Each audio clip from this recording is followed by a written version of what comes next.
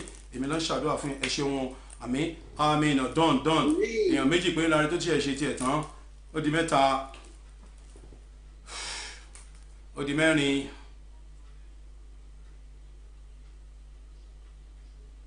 Abẹ̀wá ẹ bá wa lọ sórí YouTube page wa Nodwa TV ká lọ bá wa subscribe síbẹ̀. Àwọn conditions yẹn ó yìí tọ́ fún wa a dẹ̀ fẹ́ ká gbìyànjú I need about 400 subscription lórí YouTube wa kó tó di pé last 10 night máa fi dé ọlọ́run bá jọ abẹ́ ní gbàdúrà wa ẹ bá lọ sórí YouTube Nodwa TV kẹ́ bá subscribe síbẹ̀ eléyà lè fún wa ní wider scope of transmission sí ọ̀pọ̀lọpọ̀ àwọn èèyàn ọlọ́run á gbàdúrà wa èyí táwọn wò ń sí ẹlòmíì orí fóònù ẹnìkan ló ti ń wò ṣùgbọ́n tá a bá wà ní living room wa á wà easier fún wa láti sọ pé ká wò lórí YouTube àtàwa àtọmọ àtẹbí àtàrà ṣàǹpá ní àjọ ní sí pẹ̀lú papọ̀ lójú kan náà sìn so tá a bá ṣe yẹn ok mo ti rí tá a bá ṣe ìyẹn á lè wà lórí screen wa nínú living room wa tá a bá yan nọ́fìlà á lè máa rí nọ́fìlà yẹn pé a ti gbọ́ pé a ti lọ sí rùkú a ti dìde ń bẹ̀ so bígbà tá a wà nínú mosque tá à ń ṣe CCTV òun náà ló máa rí láti ìsàlẹ̀ sókè kọ́lọ́mbàjọ́ kó ṣe ní ìrọ̀rùn fún wa